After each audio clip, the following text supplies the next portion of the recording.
Hello and welcome to the Watch Kaki channel where we bring you all the good and honest watch reviews. This is a brand new channel and I really appreciate it if you stay around longer. Click on the subscribe button because I plan to bring you more useful long watch video reviews. So for today's review we have this watch here called the Direnzo DRZ02.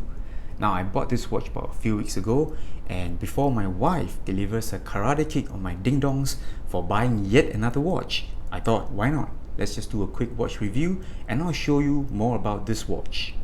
Let's start with the specs and pricing of the Direnzo DRZ02. The watch has a diameter of 41mm left to right. It's got a thickness of 11.5mm and its lug length is 48mm. Now this makes for a very comfortable wearing watch, and it is powered by an SW200 Sellita SW200 movement. One interesting thing to note is that the watch is indeed Swiss made, right? Unlike many micro brands out there where you get a Seiko NH35 movement, this one here is Swiss made with a Swiss movement.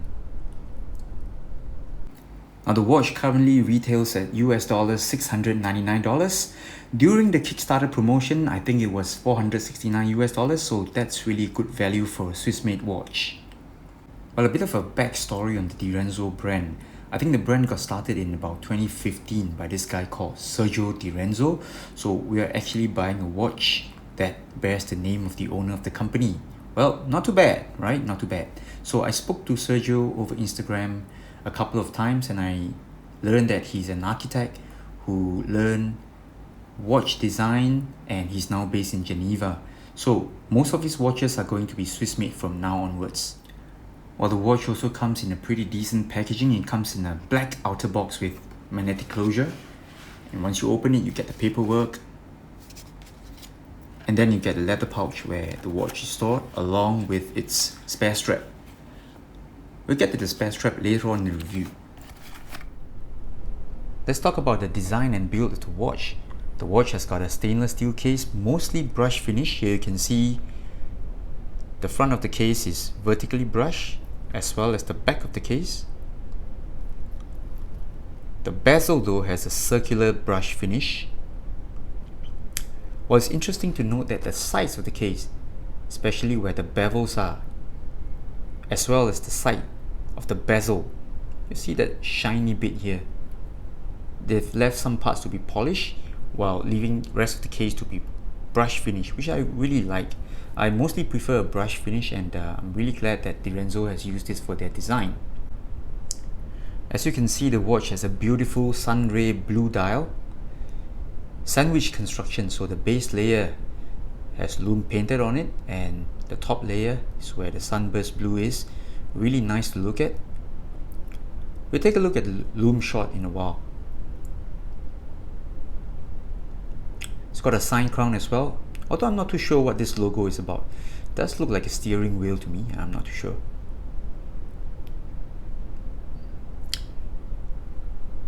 But the movement is a generic SW200 automatic movement. Nothing too special to look at, but I really appreciate the fact that Direnzo has taken the trouble to put on a sign rotor to it. At least, they are making the effort to make the watch look better. Plain movements are just not really nice to look at. Right, the engravings or the stampings here at the back, at the case back, nice deep engravings. Many other brands, they just have like laser etchings and you don't see much quality in such things. So this one is really nicely made. Alright, now all in all the watch is pretty well made. So if you look at the watch face on, you will see that, well, watch has nothing special. It's like a cushion case, blue dial, that's about it. But if you look closer at the sides, the back, you may find something more interesting than the usual watch. Let's take a look at the sides here. Now if you take a look at the sides here, you will see two long ellipticals. And these ellipticals are actually concave. Right, so if I were to run my fingers here, you'll see that it's concave, caved in and brush finished. Alright, pretty interesting. And you got the outer ring that is polished here. Right, Now the other thing to look at is here is the floating bezel kind of thing. The floating bezel design that is similar to the Omega Speedmaster. So you could see that the bezel is actually sitting above the case. Right? Again, pretty interesting. Also a ring of polished surface. Alright. And then you've got the dial. So the dial here is actually dish shape or bowl shape. Okay, so that eliminates the need for a chapter ring. So it's a one-piece dial, but like a bowl shape. So it slopes downwards and then gets flat, becomes flat along the way. So all these small little details you can't really see if you don't look at the watch close up. So overall, a pretty well made watch here. I struggle to find any weakness in terms of build. I mean, I run my fingers, there are no rough spots. Finishing at the lugs are pretty good. Right, really like the design of the case. The blue dial version of this watch comes on a brown strap, brown rally kind of strap. It's thick and pretty comfortable. I'm not usually a fan of brown straps, but I think this strap here is pretty decent. So I don't mind wearing this strap. It's very comfortable, soft and pliable. Alright, it's got a sign buckle as well. Very dainty looking sign buckle. Right, but I'm not too sure if I can say the same for the supplied rubber strap that it came with. Alright, not too sure if I remember to mention that the watch came with a spare strap, so it came mounted on a blue strap, but a black strap, a black rubber was supplied. But I must say I'm not a big fan of the black rubber strap because I don't know, I think the style just looks more suitable for a diver watch. It is a generic type of silicone strap, and again it's got a sign buckle, Direnzo sign buckle, but you can see that the tongue of the buckle and the way the strap is designed, I think it's more of a diver watch kind of thing, so I don't think I'll ever mount this on the black rubber that it came with.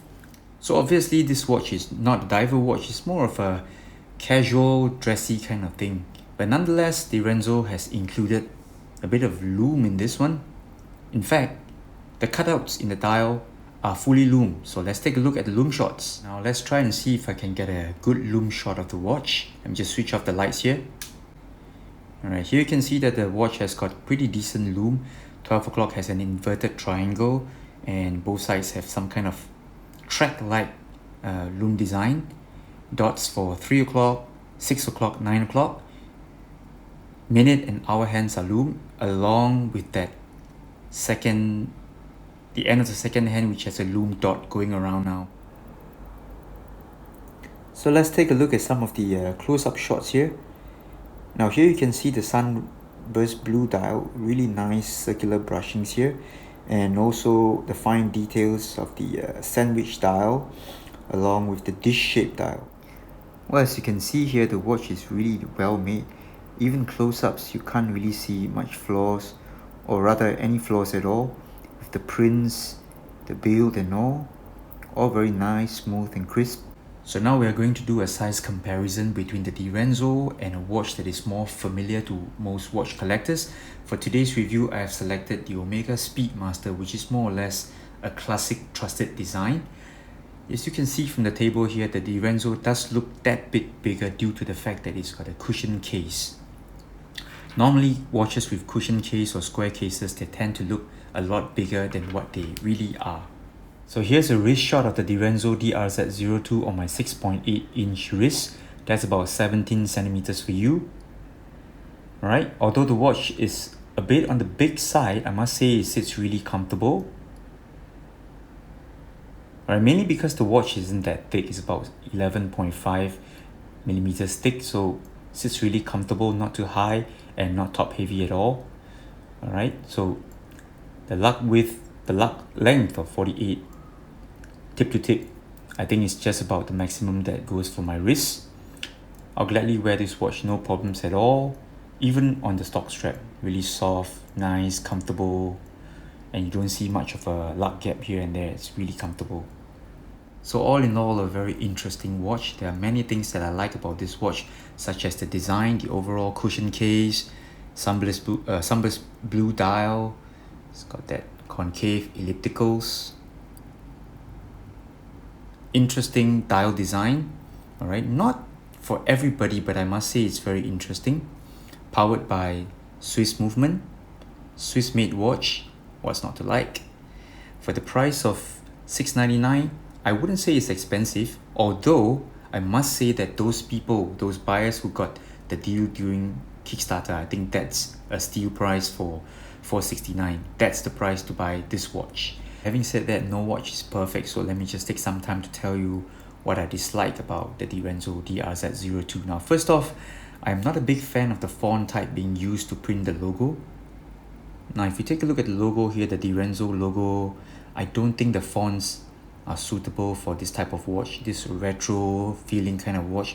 You've got a font that looks pretty generic, so I think perhaps an applied logo would work better for this watch. Not sure how you feel, but that's how I think.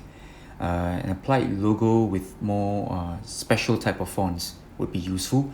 And the next problem I could see, or I find, would be the type of hands used. Now the hand here looks a bit of a powderish silver looking color, but not too sure how it is done. It does look like they are plastic hands or metal hands, but sprayed on to achieve that look, that powdery, blasted kind of look. Alright, so in different lightings they may look quite white, and again, that doesn't fit in with the dial. So another problem here I see is that the watch actually has a go state position. Now, having used the SW200 movement, it's got a go state position here. So if I pull out the crown one notch, that's actually for the date adjustment. I need to pull it out again for the watch to hack and stop.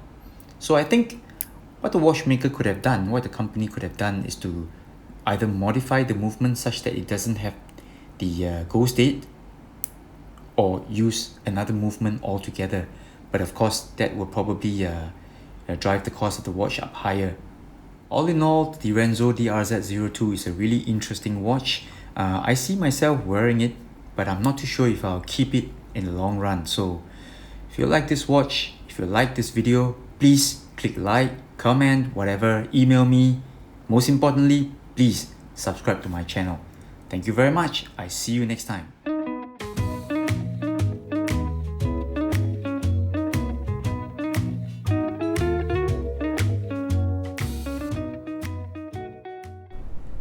So let's start with the... What's that? Start with what?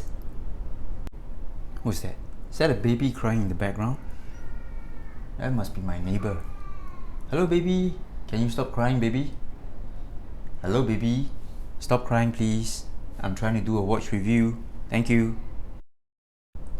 So long, it was so long ago, but I still got the blues for you. Alright.